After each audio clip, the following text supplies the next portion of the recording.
तो कल देखे थे अपन 89 क्या कहता है, राज्यसभा का सभापति, उपसभापति, और 90 क्या कहेगा जी, सभापति को या कह सकते हैं कि उपसभापति को पद से निकालने का तरीका बताया है। और 90 क्या कहता है याद रखिएगा जी। 91 क्या कहेगा कि कर्तव्य क्या है सभापति के रूप में, और 92 अगर कोई प्रस्ताव अगर विचाराधीन है तो पीठासीन नहीं होगा। सेम यहाँ पे बोलिएगा 93। अब 93 क्या कहता है, 93 कहता है कि एक लोकसभा का अध्यक्ष होगा और उपाध्यक्ष होगा। समझिएगा, जब भी आम चुनाव होगा, आम चुनाव के पश्चात, ठीक है जी, जब भी आम चुनाव होगा, आम चुनाव के पश्चात लोकसभा के लिए, ठीक है जी, लोकसभा के लिए पहला एक अध्यक्ष का निर्वाचन करेंगे और दूसरा किसका करेंगे जी, उपाध्यक्ष। अब समझिएगा, इन सब का होता है। लेकिन इससे पहले याद रखिएगा एक और आता है जिसे हम लोग कहते हैं, आप नाम सुने होंगे, सामयिक अध्यक्ष कहा जाता है।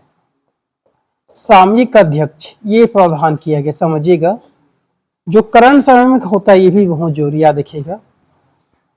जो सामयिक अध्यक्ष होता है, इनकी जो नियुक्ति है, समझिएगा जी, इसकी नियुक्ति कौन करेंगे, राष्ट्रपति।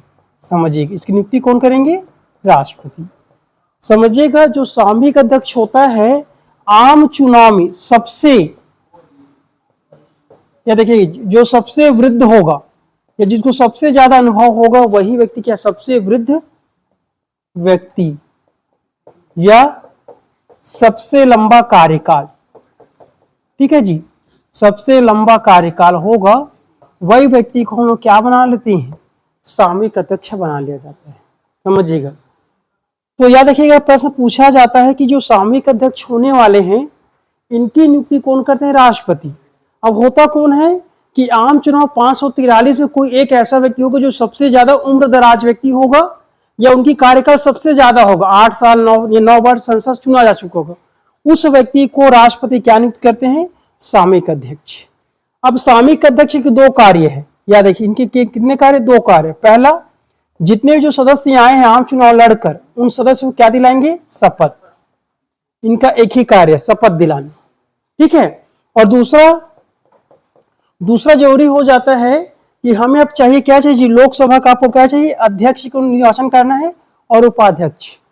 तो लोकसभा के अध्यक्ष के निर्वाचन कराने के लिए यहां पर क्या करेगा वो, अध्यक्षता। याद रखिएगा, मतलब जो सामयिक अध्यक्ष होता है, इनकी कार्य दो ही रूप है। पहला, सदस्यों को शपथ दिलाना, और लोकसभा अध्यक्ष की निर्वाचन के लिए क्या करते जी, अध्यक्षता करते, यही बेसिक काम है। और जैसे लोकसभा अध्यक्ष चुन लिया जाता है, ये नॉर्मल अपने पद में आ जाता है, नॉर्मल सदस्य समझा जाता है, ठीक है। तो सामयिक अध्यक्ष कौन हो गया, सामयिक अध्यक्ष नियुक्ति कौन करेंगे, राष्ट्रपति। कौन होगा, सबसे उम्र दराज व्यक्ति होगा। इनके कार्य दो ही है, पहला क्या है जी, सदस्यों को शपथ दिलाना, और दूसरा क्या होता है, अध्यक्षता करना, किसके निर्वाचन के लिए, अध्यक्ष। याद रखिएगा, जैसे अध्यक्ष चुन लिया जाता है, वो अपने पद में वापस आ जाता है और नॉर्मल क्या समझा जाता है, लोकसभा का सदस्य माना जाता है। अब समझिएगा, हमेशा याद रखिएगा, जो भी होगा अध्यक्ष और उपाध्यक्ष, तो लोकसभा के सदस्यों में से ही चुना जाएगा, लोकसभा के सदस्यों में से। याद रखिएगा, अब यहां पर टोटल 545 लोग रहेंगे। इस 545 में से दो लोगों को, जो भी जिसको पसंद हो, उन लोगों को क्या चुन लेते जी, याद रखिएगा, एक को चुन लेंगे, एक को क्या चुन लेंगे जी, लोकसभा अध्यक्ष, और एक को क्या चुनेंगे, लोकसभा उपाध्यक्ष। इस प्रकार से याद रखिएगा, लोकसभा जो अध्यक्ष है और उपाध्यक्ष हमेशा लोकसभा के क्या रहेंगे, सदस्य रहते हैं। जबकि राज्यसभा के मामले में यह था कि वहां के जो उपसभापति है वो किसका सदस्य रहता है, राज्यसभा का। बाकी जो हमारा जो सभापति है वो पदे कहलाता है। ठीक आ गया। तो प्रश्न पूछा जाता है कि लोकसभा जो अध्यक्ष है या उपाध्यक्ष किसके सदस्य होते हैं, हमेशा लोकसभा के रहते हैं। याद रखिए, ठीक है। अब इनका कार्य क्या, थोड़ा देखते हैं, स्पेशल मिल जाता है तो कार्य क्या है देखिएगा। आगे बढ़ो।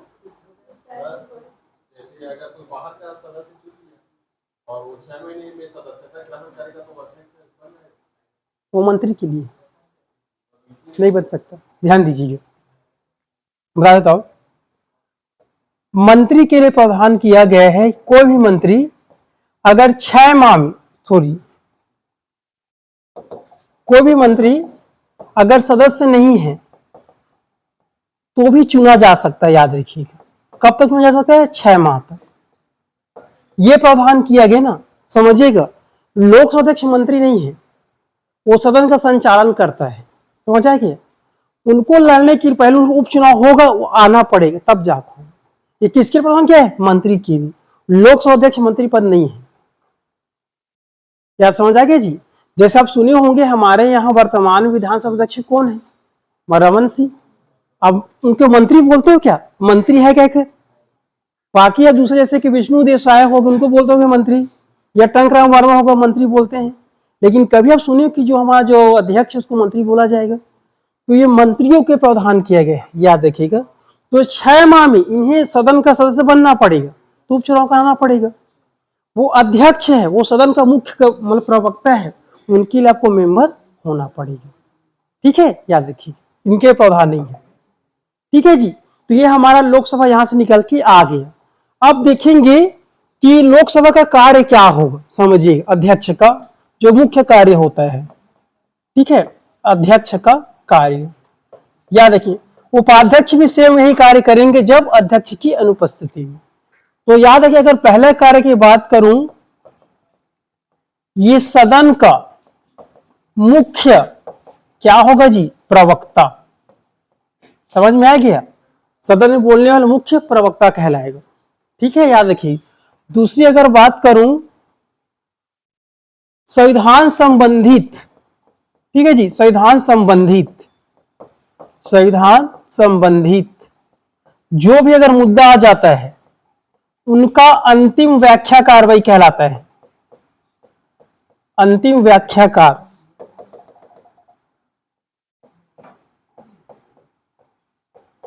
अंतिम व्याख्याकार कहने का मतलब जो शब्द बोल दिए अंतिम उस निर्वचन वही करता है, जो बोल दिया उसी को माना जाता है, ठीक है। तो संविधान संबंधित जो भी होगा उनका अंतिम व्याख्याकार कौन होता है?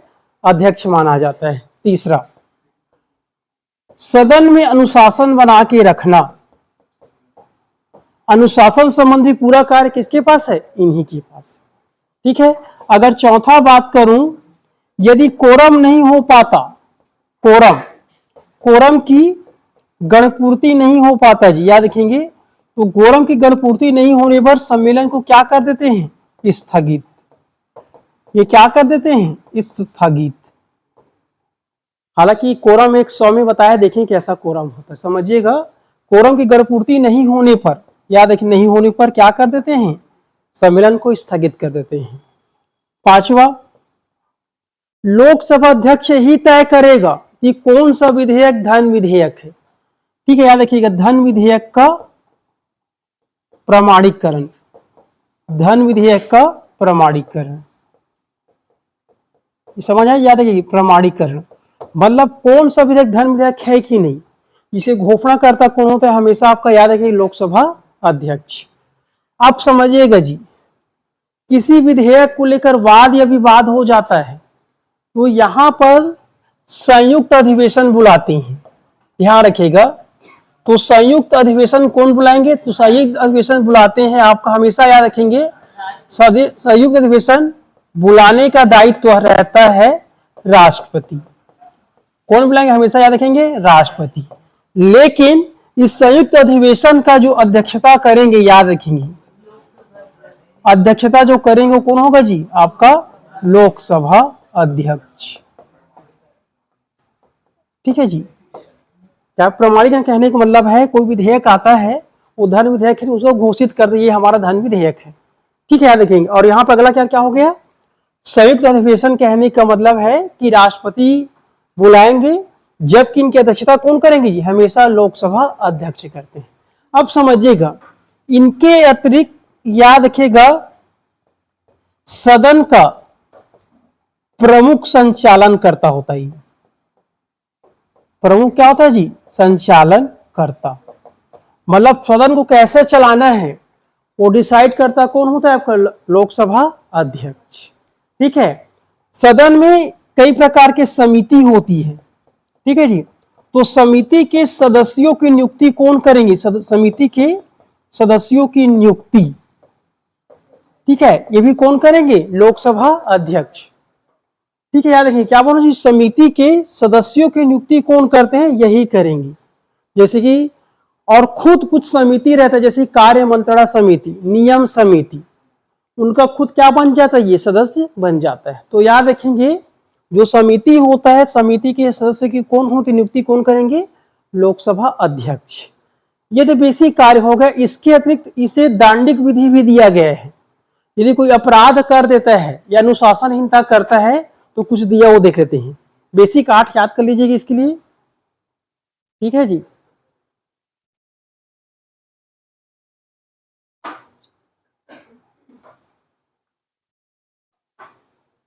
इसे हम लोग क्या कह सकते हैं? सामान्य शक्ति ना, याद रखिएगा, सामान्य शक्ति के नाम से जानते हैं। अब जब अध्यक्ष एब्सेंट रहते हैं ना, अनुपस्थित, तो पूरा पावर कौन इस्तेमाल करेंगे? आपका उपाध्यक्ष या जो भी पीठासीन अधिकारी में बैठेंगे वो पूरी पावर का इस्तेमाल करेंगे, याद रखेंगे। लेकिन याद रखिए इस वाले को बस नहीं कर पाएंगे ना, इसका प्रमाणित केवल कौन करेगा जी? अध्यक्ष ही करता है, धन विधेयक। अब समझिएगा अगला चीज,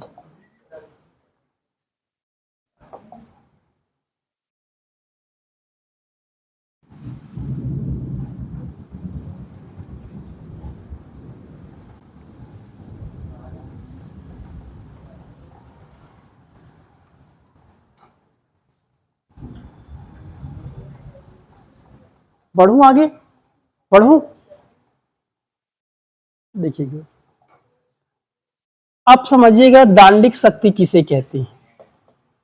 दांडिक शक्ति कहने का मतलब है दंड देना। तो दंड कैसे देंगे? एक ही प्रकार है, जब वो क्या करता है जी? अनुशासन हीनता कर देते हैं, मतलब सदन की मर्यादा को अगर भंग करे, ये लग जाता है अनुशासनहीनता। तो पहला अनुशासनहीनता के लिए क्या देते हैं? ये दंड देते हैं। और दंड के स्वरूप में क्या है तो क्या कर सकता है जी? निलंबित। समझ में आ गया?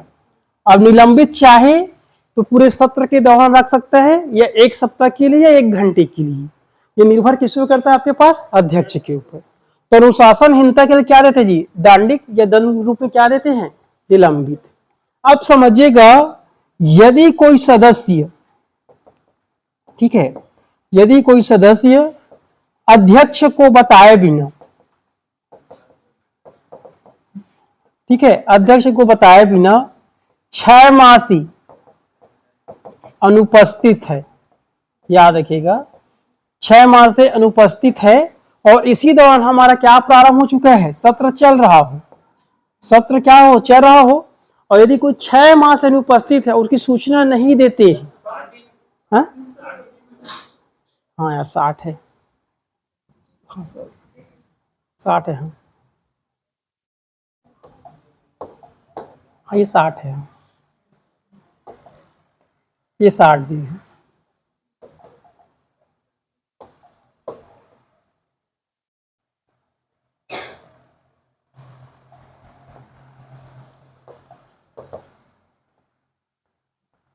हाँ ये 60 दिन से ना, याद रखिएगा।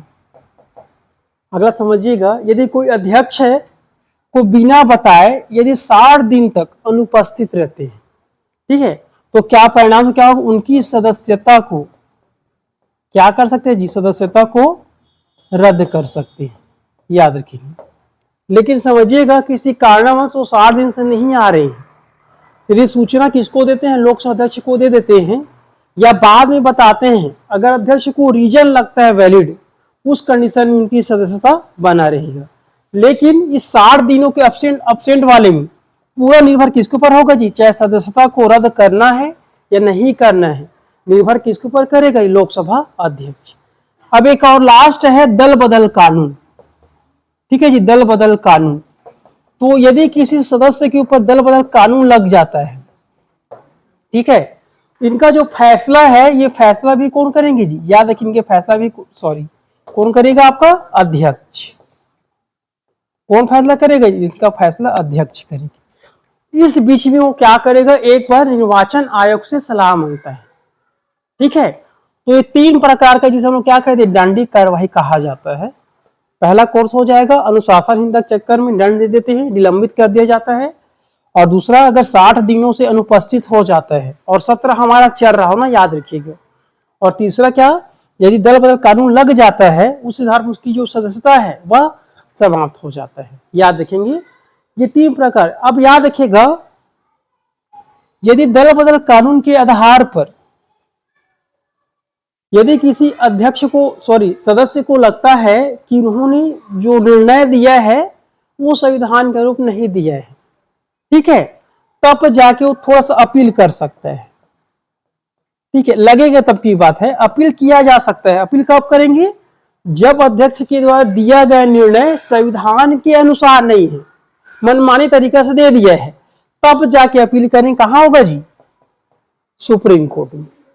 ठीक है, आप सुने होंगे कई फैसला हो जाता है। तो अभी हाल ही में सुने थे तमिलनाडु कौन सा कर्नाटक के आसपास है, तो उनके ऊपर दल बदल कानून लगाया था, अध्यक्ष ही नहीं वहां का है, महाराष्ट्र का है, विधायकों के द्वारा। तो कहां चले गए थे जी, सुप्रीम कोर्ट।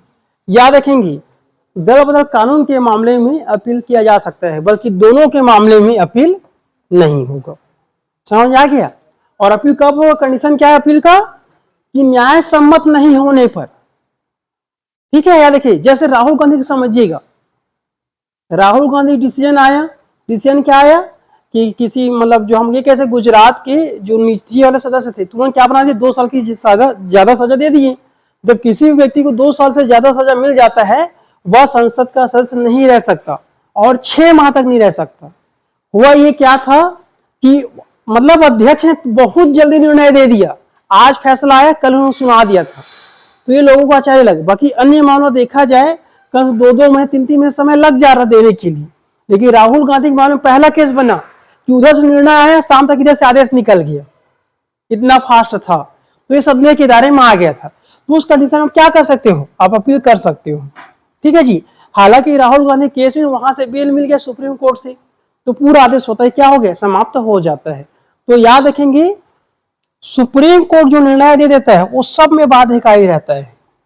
अब अभी तक सुनिएगा जी, वो जो केस है कहां पेंडिंग चल रहा है, सुप्रीम कोर्ट में। अगर मान लीजिए सुप्रीम कोर्ट से अगर केस हार गए, फिर उस दिन से राहुल गांधी लोकसभा का सदस्य नहीं रह सकते। हालांकि नया चुनाव से कोई मतलब नहीं है ना, याद रखिएगा, क्योंकि जो केस चल रहा है पूर्ववर्ती वाला केस चल रहा है, समझ आ रहा है जी। तो उस केस में क्या हो जाए, उनके ऊपर क्या लगेगी, मतलब 2 साल से ज्यादा सजा होता है, कोई भी व्यक्ति आने वाले 6 साल तक चुनाव नहीं लड़ सकता। ये प्रावधान क्या क्या है, ये लोकसभा का क्या शक्ति है, ये दांडिक शक्ति के तौर पर जाना जाता है। हाँ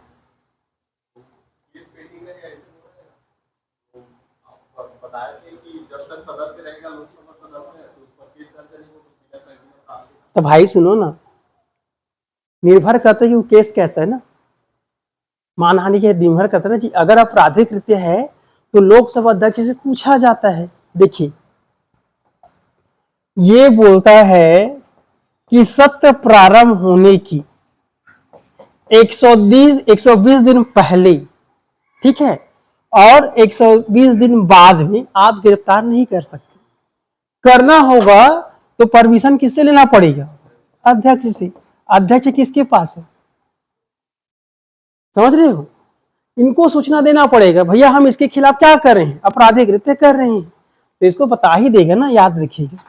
इसकी अनुमति लेना पड़ेगा, अनुमति दिया होगा ना तभी इतना फायदा हुआ है, मतलब इसको सूचना देना ही पड़ा होगा, इसलिए हुआ है। समझ आया कि नहीं आया जी, ये है प्रक्रिया में। ठीक है, अब समझिएगा राहुल गांधी मान लिया जाए, नाम नहीं लेंगे, किसी की हत्या कर दिया तो बहुत बड़ा अपराध हो गया ना। आप समझिए अगर उसे सत्र रहना चल रहा होता तो कर सकते हैं। कंडीशन क्या होगा, सत्र प्रारंभ होने के बाद देखा जाएगा ना जी, कौन सा सत्र ना रहा हो तो उसके पास सक्षम है, याद रखिएगा। ठीक है, और बीच में से कुछ सत्र था ही नहीं उस समय की घटना, याद रखिएगा। तो सत्र प्रारंभ होता तो अध्यक्ष को इन्फॉर्म करना रहता, क्योंकि अध्यक्ष को दायित्व रहता है कौन सदस्य आ रहा है कि नहीं आ रहा है, इसीलिए इतना किया जा रहा है। ठीक है जी, याद रखिएगा। तो ये जो बेसिक था याद रखिएगा, ये क्या था, लोकसभा के दांडिक। अब समझिएगा यदि अध्यक्ष अनुपस्थित हो जाते हैं, ठीक है जी, अध्यक्ष किसी कारणों से अनुपस्थित हो जाते हैं, तो यहां पर बोला गया कि कार्यवाहक अध्यक्ष कौन होंगे। तो याद रखेंगे तो कार्यवाहक अध्यक्ष कौन बन जाएंगे जी? हमारा जो उपाध्यक्ष है, उपाध्यक्ष क्या बन जाएगा? निभाएंगे। अब दोनों एब्सेंट हो जाता है तो इसीलिए बोला गया है अध्यक्ष का, ठीक है जी, पैनल होता है, अध्यक्ष का पैनल। इस पैनल में कितने लोग रहेंगे जी? फिर से 10 लोग रहते हैं, ठीक है जी। और 10 लोगों में फिर से सबका क्रम रहेगा, पहला, दूसरा, तीसरा, चौथा, बारी बारी इस सब में वाहिता क्रम में रहता है। मान लो जो अध्यक्ष भी एब्सेंट हो गए, उपाध्यक्ष भी हो गए, तो पहले नंबर वाला करेगा। कई केस ऐसा आता है कि अध्यक्ष भी नहीं रहा, उपाध्यक्ष नहीं रहा, पहला नंबर भी रहा, दूसरा नहीं रहा, तो तीसरा नंबर कर लेगा। सबका क्रम तय रहता है, उसी क्रम में लोग करते हैं। और यह मौका कब मिलता है? जब सदन लंबी अवधि से चला जाता है या राष्ट्रपति का भी भाषण होता है, तब देखने को मिलेगा। आप देखेंगे आपका जो स्पीकर हमेशा चेंज होते रहेगा, हाफ आवर में अलग हो जाता है, दूसरे घंटे में अलग हो जाता है, क्योंकि एक जगह बैठे बैठना बहुत मुश्किल लग जाता होगा। इसलिए हमेशा याद रखेंगे ये कोरम बताया गया है, हमेशा याद रखेंगे, ठीक है। लेकिन कब होगा जी? जब अध्यक्ष नहीं है तब। वो कुछ भी रीजन हो सकता है, चाहे 5 मिनट की रेस्ट भी ले सकता है, तो किसी को बोल देगी ना। तब क्या आता है? अध्यक्ष का पैनल आएगा। उससे पहले देखा जाएगा भाई उपाध्यक्ष है कि नहीं, उसके बाद कौन आता है? आपका पैनल आ जाता है। लेकिन याद रखिएगा, किसी कारण से अध्यक्ष का और उपाध्यक्ष का पद रिक्त हो गया, मतलब खाली है, उस समय याद रखेंगे पैनल काम नहीं करने वाला। समझ में? क्यों काम नहीं करेगा? क्योंकि अध्यक्ष है ही नहीं पद में, ना हमारे पास उपाध्यक्ष है, क्योंकि क्या उनके सहायता करने के लिए बनाया गया था। तो फिर से नया अध्यक्ष चुनेंगे, फिर से नया पैनल आ जाएगा, ठीक है। याद रखिएगा जी, ये काम तब करेगा जब दोनों पद में हैं, ठीक है, याद रखिएगा। अब समझिएगा, जब तक अध्यक्ष है तब तक, ठीक है जी, जो आपको उपाध्यक्ष है और जो कोरम वाले जो, ठीक है जी, कोरम में कौन बैठे हैं? इसके जो पैनल में बैठे ना, याद रखेंगे पैनल वाले सभी क्या माना जाता है? सामान्य सदस्य। क्या मानेंगे? सामान्य सदस्य। और सामान्य सदस्य होने के नाते ये लोग क्या देते हैं? अपना बहुमत या मत देते हैं। जबकि अध्यक्ष केवल क्या देगा? याद रखेंगे, निर्णायक मत, ठीक है जी, कास्टिंग वोट देता है। याद रखें, हमेशा क्या देते हैं? निर्णायक मत। और ये लोग इसके ये जब तक ये उपस्थित है तब तक अध्यक्ष हो गया। ये जो कोरम में बैठे लोग हैं वो हमेशा क्या समझाता है? सामान्य सदस्य। और सामान्य सदस्य होने के नाते ये लोग क्या देते हैं? अपना मत का प्रयोग करते हैं। लेकिन जब भी ये क्या बनेंगे जी? अध्यक्ष बनेंगे, तो सामान्य मत नहीं देंगे, ये भी क्या देंगे? हमेशा याद रखेंगे, निर्णायक मत। क्या देंगे आपको? ये निर्णायक मत हमेशा देते हैं, ठीक है। अब समझिएगा अगला,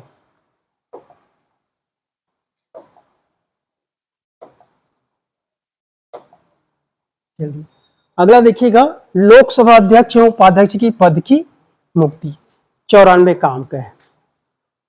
तो बेसिक समझिएगा, पहला अगर बात करूं तो पहला क्या कहते हैं? सदस्यता क्या हो जाए जी? रद्द हो जाए। किसी कारणों से उसका जो निर्वाचन है वो क्या हो जाता है? अवैध हो जाता है। इस कंडीशन में लोकसभा अध्यक्ष का पद खाली हो जाएगा, यहां तक कि उपाध्यक्ष पद भी खाली हो जाता है, ठीक है। दूसरा, त्याग पत्र। दूसरा क्या हो जाएगा? त्याग पत्र। तो त्याग पत्र में याद रखिए, हमेशा अध्यक्ष किसको सौंपेंगे जी? याद रखेंगे, अध्यक्ष हमेशा किसको सौंपेंगे? उपाध्यक्ष। और उपाध्यक्ष यदि त्याग पत्र देना होगा किसको सौंपेंगे? अध्यक्ष को। इसलिए इनकी जोड़ी को हम लोग क्या कहते हैं? रंगा बिल्ला की जोड़ी कह सकते हैं, सेम राष्ट्रपति के ऊपर, ठीक है जी। दोनों एक दूसरे को त्याग पत्र संबोधित करेंगे। हमेशा याद रखेंगे, जो त्याग पत्र होता है ना, हस्ताक्षर रहित होगा ना, हस्ताक्षर सहित, तभी मान्य होता है। एग्जाम में लिखा जाता है हस्ताक्षर सहित त्याग पत्र देंगे तब मान्य होता है, ठीक है। और तीसरा, हटाने का जिस कहते हैं, हम लोग कहते हैं संकल्प के द्वारा। संकल्प द्वारा, संकल्प द्वारा होता है क्या है कि अध्यक्ष उपाध्यक्ष को निकालना हो तो जो लोकसभा के सदस्य हैं, लोकसभा के सदस्य क्या लाते हैं जी? संकल्प लाते हैं कि हम भाई आपको निकाल रहे हैं। और ऐसा संकल्प कब तक नहीं लाया जा सकता? जब तक आप 14 दिन तक क्या नहीं दे दो? सूचना। अब ध्यान दीजिएगा, संकल्प चाहे तो एक एक करके भी लाया जा सकता है। किसको? अध्यक्ष को। किसको ला सकते हैं? उपाध्यक्ष, अलग अलग। लेकिन लगता है हम एक साथ लाएंगे क्या करना, तो अध्यक्ष उपाध्यक्ष दोनों को एक साथ संकल्प लाया जा सकता है। समझ आ गया? अंतर इतना है कि जब इनका मतदान हम लोग करेंगे अलग अलग होगा, बस पूरा प्रक्रिया एक समान किया जाएगा। मतदान अलग करेंगे, जैसे लोकसभा का पहले कर लेंगे अध्यक्ष का, उसके बाद उपाध्यक्ष कर लेंगे। ठीक है जी। और याद रखिए संकल्प दोनों का एक साथ लाया जा सकता है। तो तरीका पता होगा, प्रक्रिया क्या होता है संकल्प का। प्रक्रिया की अगर बात करूं तो सबसे पहले 1/4 सदस्य क्या देंगे जी? प्रस्ताव लाते हैं। ठीक है, तो लोकसभा अध्यक्ष के 1/4 क्या लाएंगे? प्रस्ताव लाएंगे। और प्रस्ताव लाएंगे, सुनो, किसको सौंपेंगे? अध्यक्ष को देंगे ना, खुद देते हैं। अब ध्यान दीजिएगा, अगर अध्यक्ष चाहे तो स्वीकार कर सकते हैं और चाहे तो नहीं करेंगे। समझ आ गया? इसके बाद जैसे लाया 14 दिन की सूचना देंगे ना, याद रखेंगे जी, जिस दिन ला रहे उससे पहले 14 दिन सूचना देते हैं हम लोग। उसके बाद प्रस्ताव लाने के बाद उस सदन में क्या होगा जी? पारित होना चाहिए। पारित होना चाहिए। पारित होने का मतलब ये है कि कम से कम उस सदन की 2/3 बहुमत से हम लोग क्या करेंगे? पारित करेंगे। इसके पश्चात ये मतदान कहां जाएगा? राज्यसभा। अगला कहां जाएगा? राज्यसभा। अगर राज्यसभा से पारित हो गया तो क्या माना जाएगा? लोकसभा अध्यक्ष अपने पद से मुक्त हो गए। ये बेसिक कैसा है आपका, ये प्रक्रिया है। इसके बारे में संकल्प लाया जाता है। तब यदि आप उपराष्ट्रपति को भी निकालो, वो भी सेम तरीका है। सेम क्या करेंगे निकालने के लिए? सबसे पहले 1/4 मेंबर लो, किसको सौंपेंगे जी? सभापति को। और देने से पहले 14 दिन पहले से नोटिस दिया जाता है। ला रहे नोटिस दे दी। उसके बाद अध्यक्ष जो सभापति हैं वो एक तारीख तय करेंगे, इस दिन क्या होना रहेगा जी? मतदान करेंगे। उस दिन याद रखेंगे दोनों, चाहे राष्ट्रपति हो या उपराष्ट्रपति हो, या सभापति हो या उपसभापति हो, या अध्यक्ष उपाध्यक्ष हो, सबको अपनी बात रखने का मौका दिया जाएगा। चर्चा रखेंगे, चाहे तो स्वयं रख सकते हैं, चाहे तो किसी प्रतिनिधि को भेज सकते हैं। उसके पास उस सदन में क्या होगा? बहुमत होगा। बहुमत से पारित क्या माना जाएगा? 2/3 से माना जाए। अगर 2/3 मिल जाता है तो मानिएगा राज्यसभा से पारित हो चुका है। अब कहां जाएगा वो? अगला सदन। अगला सदन से अगर बहुमत ने दे दिया, हमारा पारित हो गया, उसी दिन से अपना पद खाली हो जाता है। अब समझिएगा, किसी कारणों से हम लोकसभा अध्यक्ष उपाध्यक्ष क्या हो गए जी? पद से मुक्ति हो गया है। अब इस कंडीशन में यथाशीघ्र राष्ट्रपति अधिसूचना निकालेंगे और किसी में से एक को क्या बनाएंगे? कार्यकारी अध्यक्ष बना देंगे। ठीक है, और आने वाले 6 माह के भीतर फिर से ये क्या चुनेंगे जी? हम लोग लोकसभा अध्यक्ष चुनेंगे। समझ में आ रहे हैं? ये तरीका अपनाया जाता है। ये किसने बताया है? 94 में। अगर आप समझिएगा, 95 क्या कह रहा है? लोकसभा अध्यक्ष के कर्तव्य और, ठीक है जी, उपाध्यक्ष का अध्यक्ष के रूप में कार्य करने का दायित्व क्या है? जो पहले बताया था पद मुक्ति वाला गांव ना जी, वो सभी दायित्व है। ठीक है, याद रखिए, जो पहले पढ़े हैं पूरा यही आगे है। तो क्या होगा दायित्व? सबसे पहला सदन का संचालन करता होता है। ठीक है जी, सदन को गरिमा बना के रखना रहता है, अनुशासनहीनता के निलंबित कर सकता है। पूरा दायित्व किसके पास? जो हम पिछले जो पढ़े हैं पूरा यहां पर आ जाता है। एक बात और याद रखिएगा, जो भी कोई व्यक्ति जो विदेश जाते हैं, मंत्री मैं बात करूं, यदि मंत्री विदेश जाते हैं, इनकी याद रखिएगा जी, इनका अनुमोदन कौन करते हैं? हमेशा याद रखेंगे, अनुमोदन जो करता होगा वो हमेशा अध्यक्ष होंगे। ये बस याद कर लीजिएगा, विशेष में लिख लीजिएगा। कोई भी यदि विदेश दौरा जाते हैं, किसी कारणों से दौरा जाते हैं ना, कोई भी मंत्री, ठीक है, उस मंत्री का अनुमोदन करता कौन होगा? हमेशा लोकसभा अध्यक्ष होंगे। ये समझिएगा, कभी गृह मंत्री को दूसरे देशों में जाना पड़ जाता है, जैसे सम्मेलन हो गया तो वो जा रहे हैं, तो अनुमोदन कौन करेंगे जी? अध्यक्ष। इसके पश्चात ही हमेशा जाते हैं, याद रखें, ये स्पेशल पावर है, याद रखेंगे। जबकि अन्य मामलों में गारंटी कौन लेता है? राष्ट्रपति लेते हैं। ठीक है, और मंत्री के बारे में याद रखिएगा, अनुमोदन करता कौन होता है? हमेशा अध्यक्ष। और लोकसभा अध्यक्ष ही तय करेंगे समिति में कौन मेंबर होंगे, कौन नहीं होगा। ठीक है, और समिति में कौन कौन जो है उस समिति का अध्यक्ष होगा कि नहीं, वो भी कौन डिसाइड करेंगे जी? लोकसभा अध्यक्ष। यहां एक नोट कर लीजिएगा उपाध्यक्ष के बारे में। ठीक है, ये उपाध्यक्ष का एक विशेष पावर है।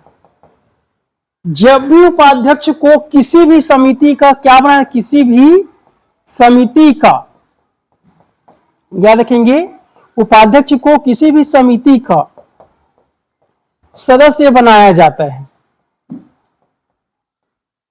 सदस्य बनाया जाता है, तब याद रखेंगे उस समिति का स्वतः ही याद क्या हो जाएगा जी, अध्यक्ष। उस समिति का अध्यक्ष, ये याद है, अध्यक्ष हो जाता है। एक याद कीजिएगा, ठीक है। जब भी उपाध्यक्ष को किसी भी समिति का सदस्य बन गया, ये माना जाता है कि वही क्या होगा, उस समिति का अध्यक्ष। जैसे समझिएगा, कार्य मंत्रणा समिति, एग्जाम्पल बता रहा हूं आपको ना, कार्य मंत्रणा समिति बना दिया, उसमें शामिल कौन हो गया आपके पास, उपाध्यक्ष। उपाध्यक्ष क्या बन जाए उसका जी, अध्यक्ष बन जाएंगे। हालांकि कार्य मंत्रणा समिति का अध्यक्ष कौन, हमेशा लोकसभा अध्यक्ष रहता है, जानने के लिए एग्जाम्पल बता रहा हूं। कोई सा समिति, जैसे अनुशासन समिति बना दिया, या कुछ समिति बनाते नहीं जी विचार करने के लिए, तो जब भी उपाध्यक्ष उसका मेंबर होगा, वो हमेशा क्या माना जाएगा, उसका अध्यक्ष है। तो ये उपाध्यक्ष की विशेष पावर है, याद रख लीजिए। जब भी याद रखिएगा उपाध्यक्ष किसी भी समिति का क्या बन जाए, सदस्य हो जाता है, वो हमेशा क्या हो जाएगा, अध्यक्ष। ठीक है। उसके बाद किसी अन्य सदस्यों को नियुक्ति कौन करेंगे अध्यक्ष रूप में, लोकसभा अध्यक्ष करते हैं। ये था आपका 95, जिसे कहते हैं लोकसभा अध्यक्ष के कर्तव्य एवं उपाध्यक्ष के कर्तव्य क्या होंगे। अब समझिएगा जी, अगला कहता है अनुच्छेद 96, लोकसभा अध्यक्ष या उपाध्यक्ष को पद से निकालना हो। ठीक है। तो आधार क्या हो जाएगा, आधार की अगर बात करें तो आधार हमेशा होता है संवैधानिक उल्लंघन, संवैधानिक प्रावधान। ठीक है जी। संवैधानिक प्रावधान कहने का मतलब है जो संविधान में लिखे उपबंध है उनके हिसाब से वो सदन का कार्य संचालन नहीं कर रही है, उस स्थिति में उनके खिलाफ क्या लाया जाए, निकालने के लिए कोई प्रस्ताव लाया जाता है। तो जब भी याद रखिए जो प्रस्ताव लाया जा रहा है, मतलब प्रस्ताव क्या हो गया, विचाराधीन है, मतलब विचार में ला लिया गया है, उस कंडीशन में याद रखेंगे चाहे अध्यक्ष को ला रहे हैं या उपाध्यक्ष को ला रहे हैं या एक साथ लाया जा रहा है, उस कंडीशन में वह सदन की अध्यक्षता नहीं करेंगे, जिसे कहा गया है वह पीठासीन अधिकारी नहीं होगा। इस केस में याद रखेंगे पीठासीन अधिकारी राष्ट्रपति के द्वारा मनोनीत तत्कालिक सदस्यों में से कोई एक होगा, तत्कालिक सदस्यों में से कोई एक। ये समझ में आ गया जी, उसी के लिए हो जाएगा। याद रखिए क्या बोल रहा हूं, तो जब अध्यक्ष या उपाध्यक्ष को आप पद से निकाल रहे हो तो कोई न कोई व्यक्ति चाहिए जो क्या करेगा, अध्यक्षता करेंगे। जब इनके पद रहा ही नहीं तो कहां से उसको जो पैनल काम करेंगे। इसीलिए क्या सोचते हैं जी, राष्ट्रपति क्या बोलेंगे, उस लोकसभा में किसी एक को क्या बोले, आप उस सदन की क्या करो, अध्यक्षता करो। ये दायित्व तो किसके पास है, हमेशा राष्ट्रपति के पास रहता है। ये बताया है 96। ठीक है। याद है कि 96 क्या कहता है कि जब भी पद से निकालने के लिए कोई भी प्रस्ताव विचाराधीन होगा तब अध्यक्ष उपाध्यक्ष किसी भी सदन का पीठासीन अधिकारी नहीं होगा। यहां तक कि हम किसकी बात करें जी, सभापति या उपसभापति के बारे में। उस केस में हमेशा क्या करेंगे, राष्ट्रपति किसी एक व्यक्ति को क्या करेंगे, नियुक्त करेंगे, मनोनीत कर देते कि आप जाइए, क्या करो, आप वहां पे सदन की अध्यक्षता करो। ठीक है। यदि मान लीजिए प्रस्ताव पारित हो गया तो अध्यक्ष उपाध्यक्ष को पद को क्या करना पड़ेगा, खाली करना पड़ेगा, और आने वाले 6 माह के भीतर फिर से हम लोग क्या चुनेंगे, अध्यक्ष या उपाध्यक्ष। समझ आ गया। ये किसने बताया, आपका 96 में बताया है। ठीक है जी। चलिए आगे ध्यान दीजिएगा। 97 अनुच्छेद 97 क्या कहता है कि जो हमारा अध्यक्ष है एवं उपाध्यक्ष तथा सभापति एवं उपसभापति, ठीक है जी, सभापति एवं उपसभापति का वेतन, ये मोस्ट टाइम पूछा जाता है, वेतन कहां से दिया जाता है। ठीक है, तो याद रखिएगा सचिवालय, थोड़ी जी 97 सचिवालय क्या यही है ना। हाँ, तो देखिएगा जी, हमेशा याद रखेंगे संचित निधि से दिया जाता है, हमेशा याद रखें। विशेषण पावर है, याद रखिए क्या बोल चाह रहा हूं जी, अध्यक्ष उपाध्यक्ष, और किसकी बात कर रहा हूं मैं, सभापति उपसभापति, इसको जो पेमेंट दिया जाता है कहां दिया जाएगा जी, भारत के संचित निधि से। समझ आ गया, कहां से देंगे जी, संचित निधि से। जबकि लोकसभा का जो सदस्य हो गया या राज्यसभा का सदस्य हो गया, उसे अलग तरीके से दिया जाता है ना, याद रखिएगा, जिसे हम लोग कहते हैं प्रधानमंत्री कार्यालय से दिया जाता है। क्यों, इसलिए विषय भारित होता है, रीजन पूछेंगे, क्योंकि ये लोग अध्यक्ष उपाध्यक्ष सभापति उपसभापति, इसे सदन का अधिकारी कहा जाता है। क्या कहते हैं जी, सदन का अधिकारी।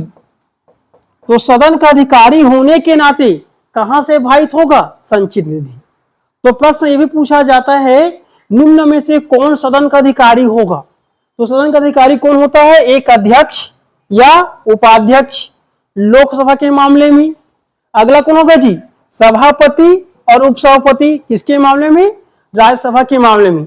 और एक और व्यक्ति है, जोड़ लीजिएगा, भारत के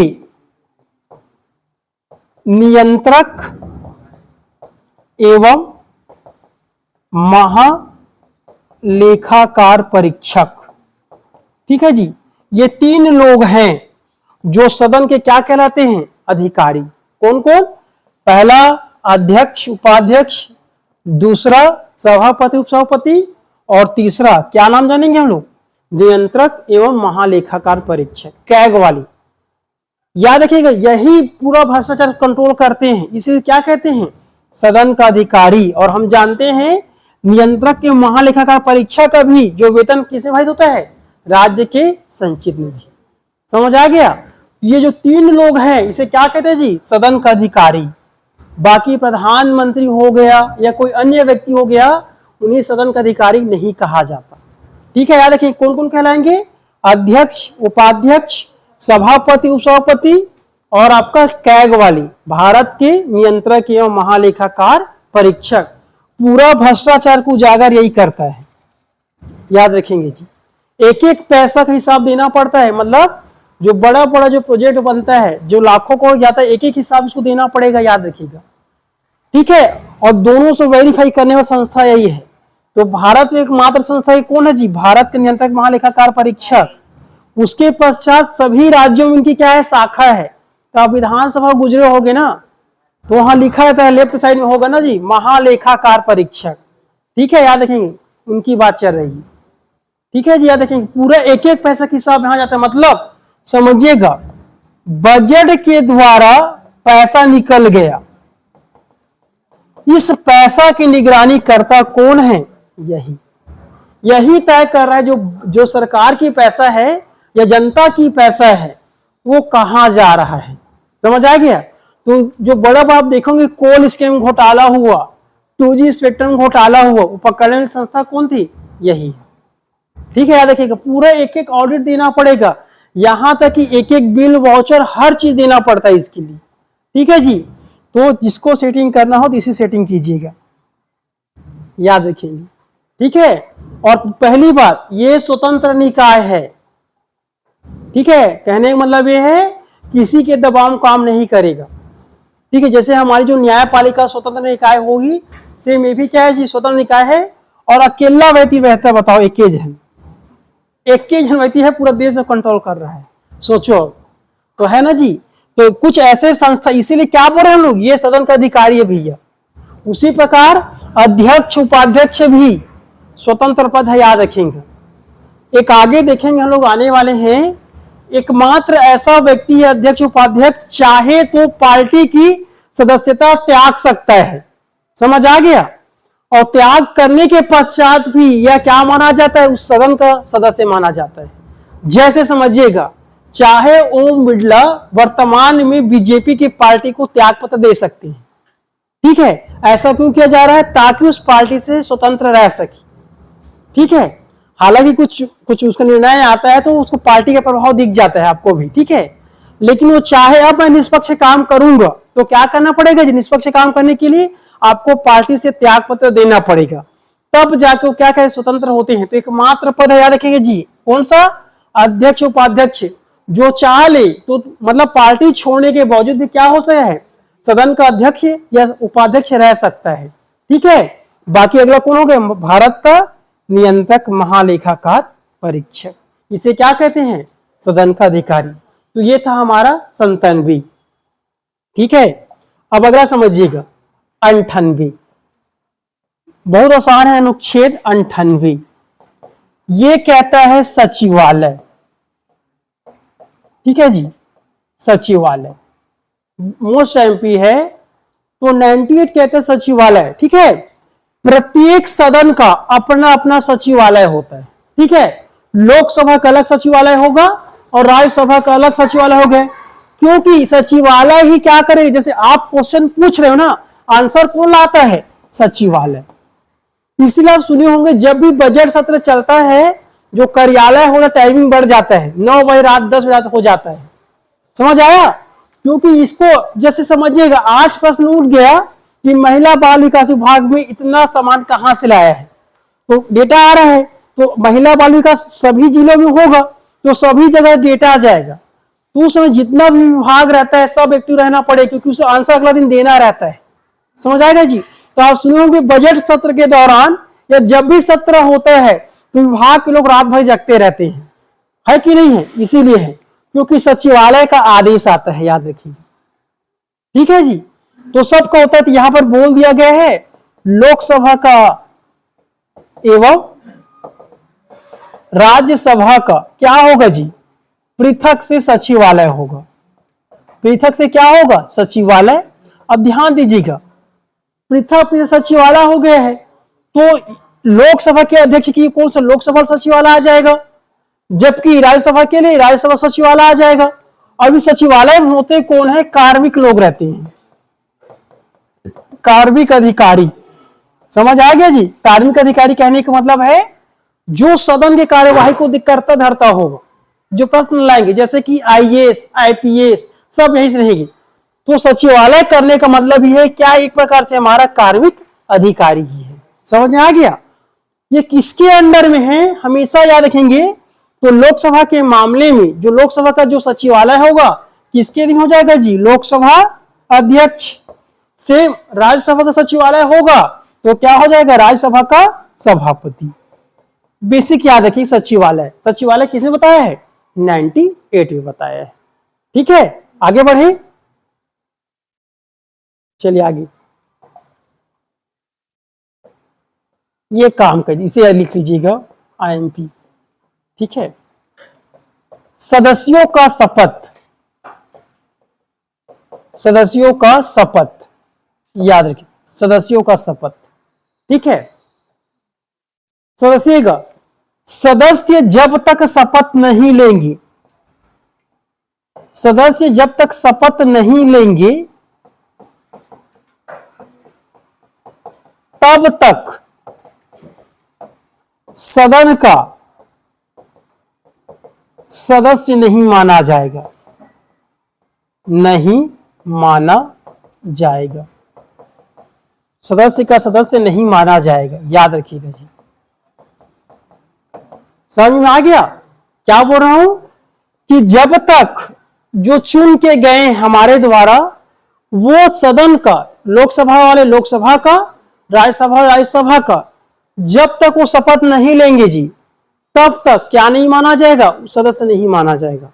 और बिना शपथ लिए यदि अधिवेशन में शामिल हो गए तो उन्हें क्या दिया जाता है जी, दंड दिया जाता है या जुर्माना लगता है, ठीक है। बेसिक हम जानते हैं, जैसे कि कोई सरपंच है या पंच है, बिना शपथ ग्रहण लिए ग्राम के सम्मेलन में शामिल हो जाता है, 100 रुपया क्या लिया जाता है, जुर्माना लिया जाता है।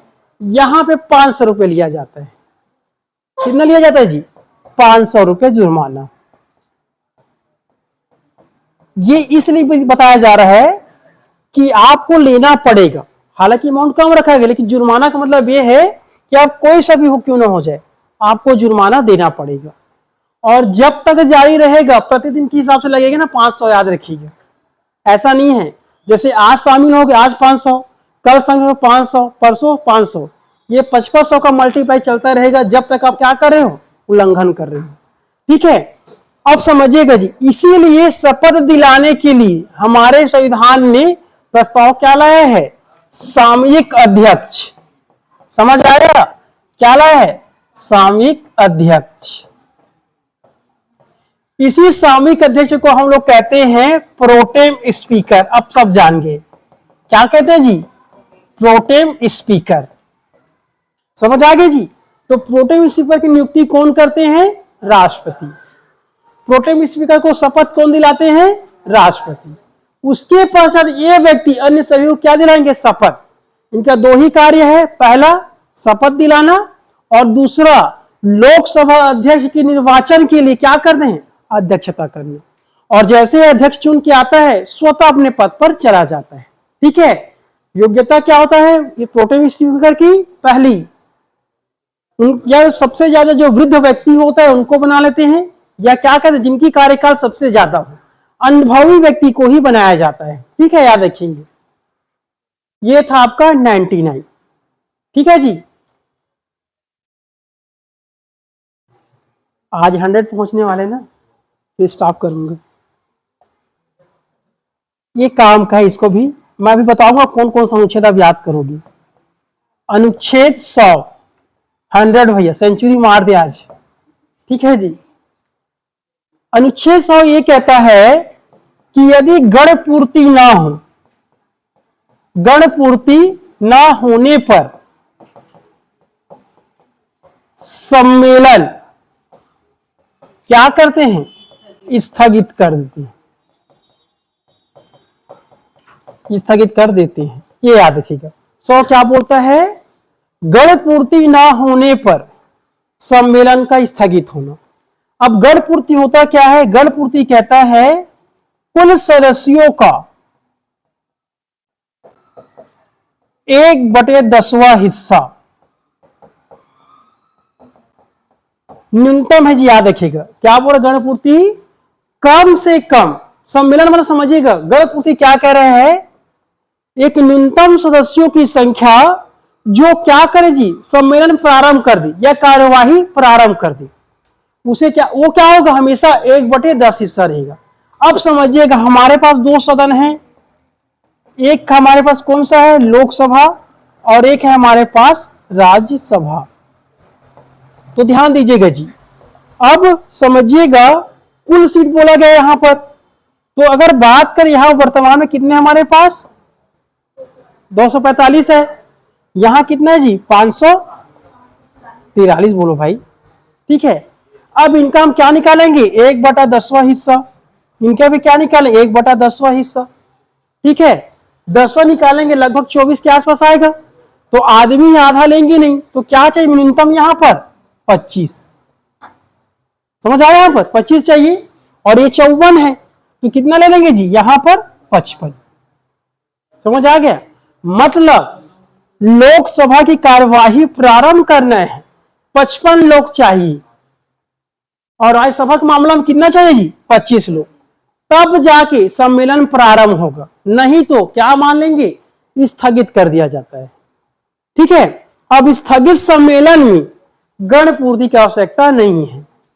ठीक है, लेकिन यह माना जाता है कि यदि केंद्र के मामले में अगर वहां पर गण पूर्ति के अभाव में सम्मेलन स्थगित हो रहा है, मतलब एक प्रकार से ये क्या बोलते हैं जी, शर्म वाली स्थिति आ जाता है। ठीक है, याद रखेंगे। ये समझ में आया, ये बताया गया आपका 100। तो 100 क्या कहता है, गण पूर्ति ना होने पर, गण पूर्ति कहां, दो जगह, लोकसभा राज्यसभा। ठीक है जी, तो ये हो गया हमारा सेंचुरी। चलिए, किसी को डाउट यहां तक, कल आओ और 100 तक याद करके आइएगा। अच्छा, कौन कौन का काम तो वो आपको बताता हूं, वो एक बार लिख लेना, ये पूछा जाता है। चलिए, ठीक है, एक बार काम का बता देता हूं आपको।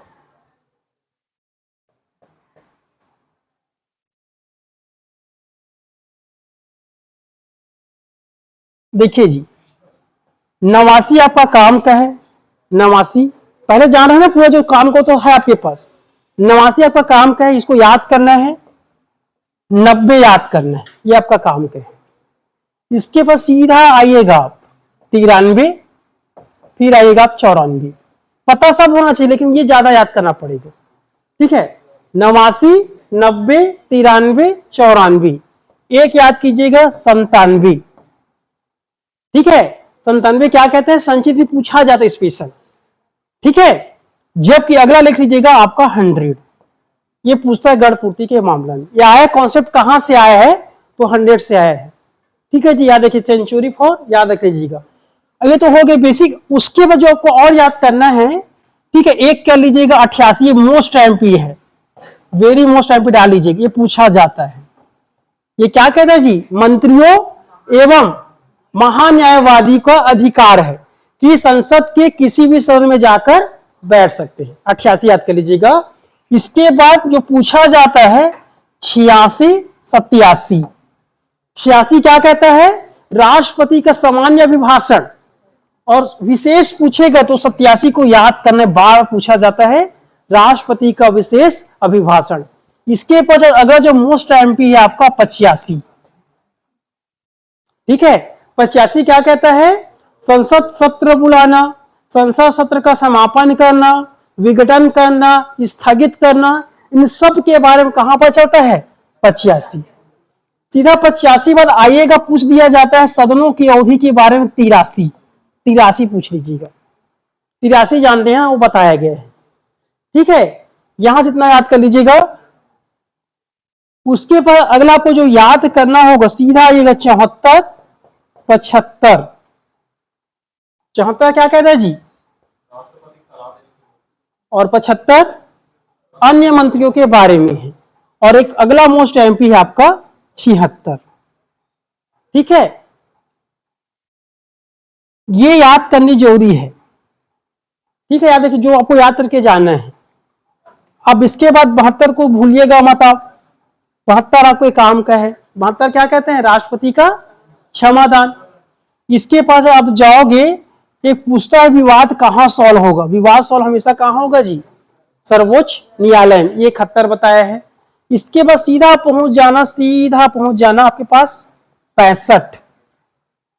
65 ये कहता है कि उप राष्ट्रपति का निर्वाचन के बारे में बताया है। ये आप कहां पहुंचोगे, आप 65, ठीक है। और जो पद आया है कौन सा जी, 63, ये भी ले लीजिएगा, ठीक है।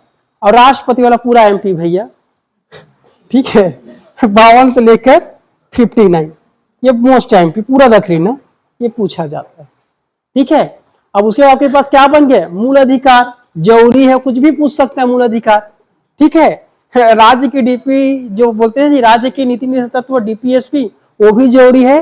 कुछ भी क्वेश्चन आ गया, मैं क्वेश्चन सेट कर दिया ना, उसमें एग्जाम्पल भी दिया, बता रहा हूं, बताइएगा ये योजना जो चल रहा था कौन सा अनुच्छेद के तहत, सही बता रहा हूं, मैं सेट कर दिया हूं, ठीक है।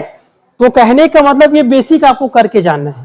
तो देखिए जी, याद करना है, एक तरीका बता रहा हूं, 1 से लेकर कैसे भी करके आप 72 तक याद कर लेना, ये आपको जरूरी है, ठीक है, ये मस्ट है। उसके पश्चात ये जो बीच बीच का है ये कर लीजिएगा, फिर और देखेंगे आगे, ये बताऊंगा कौन कौन काम का है, ठीक है। बताइए किसी को डाउट हो